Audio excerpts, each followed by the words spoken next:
Hello guys, so finally we are here to do the first TBR of 2021, and it sounds really strange because you guys will be seeing this around the last day of December, probably the 31st. I'm gonna put this up if I'm not mistaken, but I'm filming this much more in advance because of all the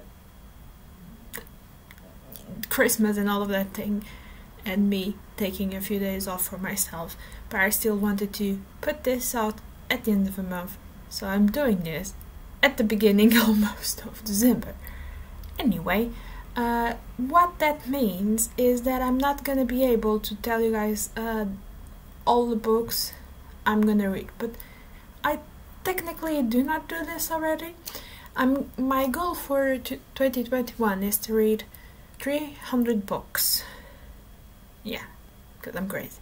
That means that I'm gonna have to read 25 books in January to be on a good roll, and that means for this TBR I'm just gonna show you 11 of the books that I'm planning to read. The other 14 will be the library books that I cannot show you because it's still too early to get them, and I'm not completely sure I'm gonna be able to get it depending on how things go with the pandemic. Most of the non-fiction that I'm reading, I'm not gonna show any non-fiction because it's heavily dependent on the library and other factors. And I'm also leaving a little bit of legway for me to have a bit of mood reading there, just pick up something if I want to. And I did tell you guys that I'm gonna start doing reviews of Portuguese authors in fiction and non-fiction. That is connected with the library, so it's not on this TBR. But still, this is 11 books that I need to read, I really want to read, and I think you guys will appreciate. And as you guys know, I'm always looking at that because cats. So let's just start with it and make this fast because 11 books are still a little bit. And the first one is no surprise to anyone because I've been saying that I need to read this and I haven't, and I'm committing myself to read this in January, and it is, once again, say it with me, Once Upon a River from Diane Satterfield. This is gonna happen in January.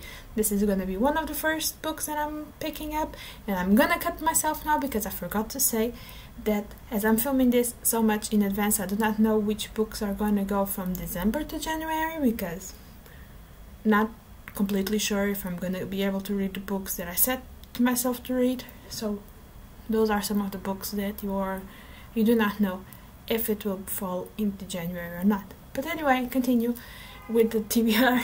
Once Upon a River, Diane Satterfield. I've been talking about this so much and been always telling you that I do not want to know much about this, and the only thing that I know is that there's a wind called the Swan next to the Thames, and a man with a dead young girl enters the inn, and I don't know if it's after the night or after a couple hours. The dead girl is not that dead anymore. She starts to stir. So that's the only thing I know. Again, this is also on my 5-star predictions for 2021, so let's see how that goes. It's gonna happen. The next one, it's 2 books, but technically they are 1. But I'm reading on the Portuguese translation, and in Portuguese translation it's 2 books, and it is the Vampire Lestat by Anne Rice. I do have somewhere up there the English version of this, but I know that I read this one first, and I really wanted to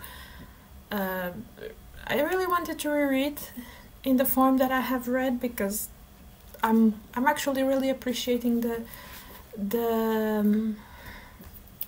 Portuguese translation of Interview with the Vampire.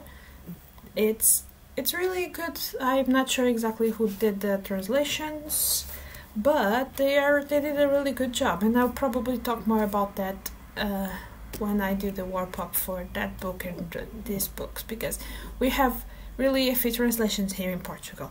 But anyway, about the covers, there's two different covers, because this is the first volume and this is the second, and before they were all like this template that it's awful, but the first one had like a different background color, so but the rest is all equal, even the picture.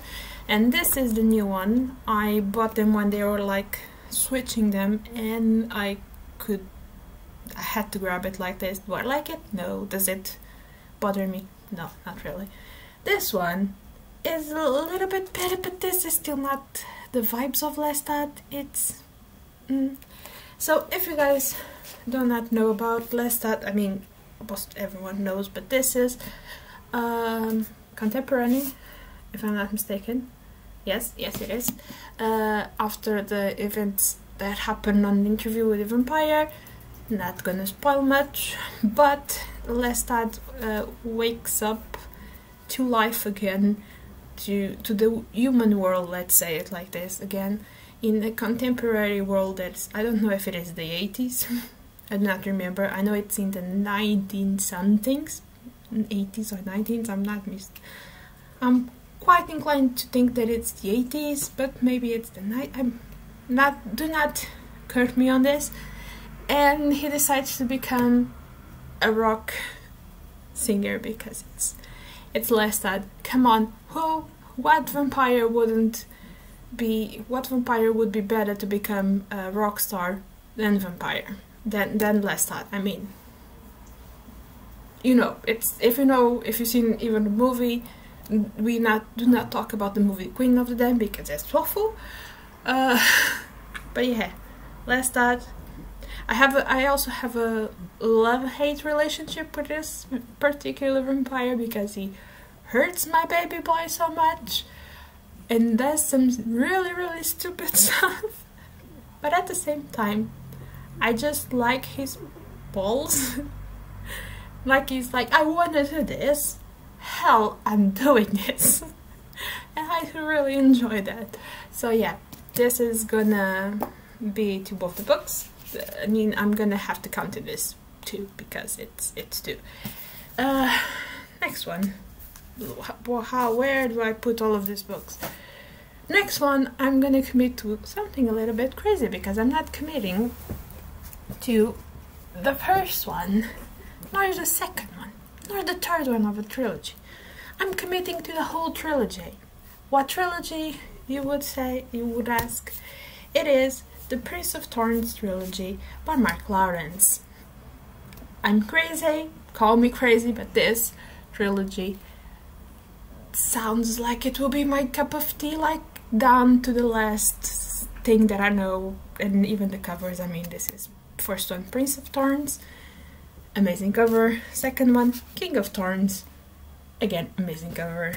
And then third one, Emperor of Thorns.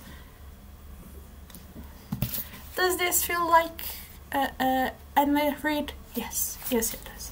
And the only thing that I know about this, again, I really am bad at giving you guys information because I really want to go blind on those things, is that the main character here was a royal child and for some reason end up joining a band of outlaws and misfits doing all kinds of bad things.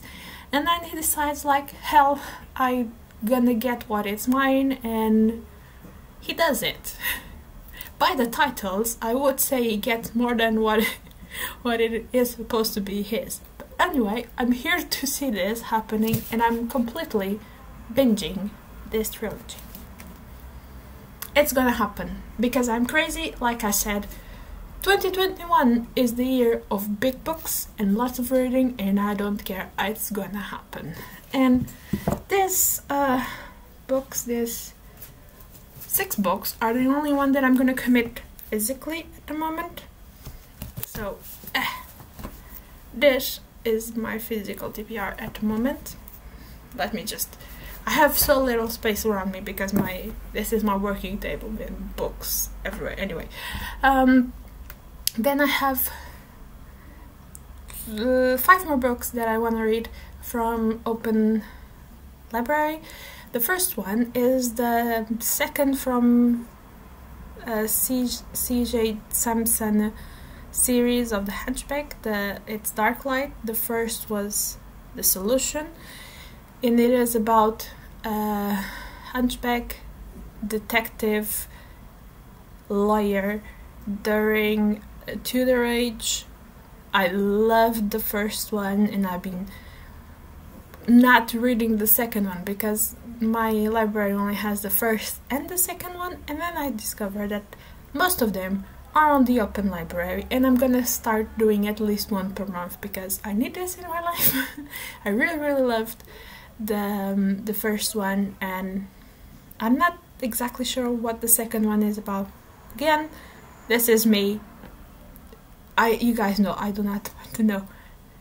Hunchback detective lawyer on Tudor age. I mean, if that doesn't make you want to read it, and you like that historical and mystery stuff, I don't know what will.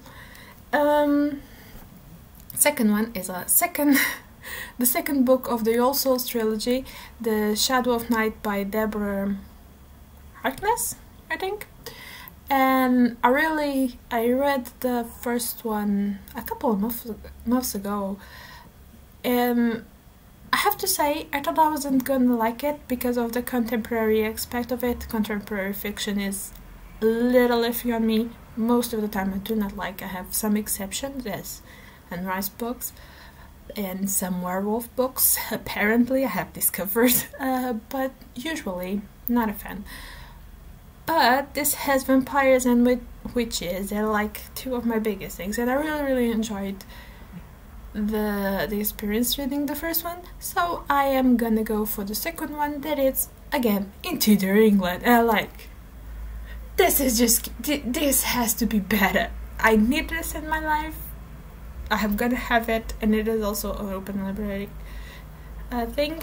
First one is about witch and a vampire in a world where witches and vampires and the other magical beings should not mix, because it lets the humans know that something is happening that shouldn't be happening, because humans do not know about the existence of those beings. They join forces to find a book, if I'm not mistaken, a magical grimoire of sorts. I do need to freshen up on some of the details before reading it. I have almost everything on my mind. I'm just afraid to tell you more, but it is to find a book. And they end up going to Tudor England. I mean, at this moment, I spoiled a little bit of the end, but I had to say this to talk about this book. So I'm terribly sorry if this is a major spoiler. Shame on me. Shame on my cow. The cow is washing herself. And the last 3 books, I thought this was a trilogy, but apparently it has 6 books. So probably this was one of those cases of series that had 2 trilogies, I think. And it is by Megan Wallen Turner. The first book is The Thief, and I have read that one, really enjoyed it more than I thought I would. And the second is The Queen of Attolia, and the third, The King of Attolia. I'm gonna say Attolia. So again, these 3 books are also on the Open Library, so I'm taking full advantage of it. The first one is about an artifact. Let's call it an artifact, that a wizard or a magus finds out that is in some conspicuous place, and they need it. And to get that artifact, they're like the people from that reign, the king and the wizard or magus is like, this is a thief from our prison. We're gonna get this dude and make him get the artifact for us. Now, if if it wasn't already a thing, if it wasn't already like obvious that that thief is probably not the person you want to get that artifact, it would be a little bit. I mean, if who takes a goddamn thief from your prison and asks him to get an artifact that you really need because a reason? I mean, it's anyway. This is the premise of the first book. I'm saying this, but I loved it. It was amazing. And if you like thieves and rogues and everything, love it. And yeah, I'm gonna reread the first one, read the second and the third. And this is all the books that I'm gonna share. Again, in January I will talk more about the other books and the other things that I have planned. But for the sake of giving you guys something, this is the books that I'm really pretty sure I'm gonna read. And I can tell you guys at the moment, this is it. And yeah, let's finish the video here. Love you all, bye guys!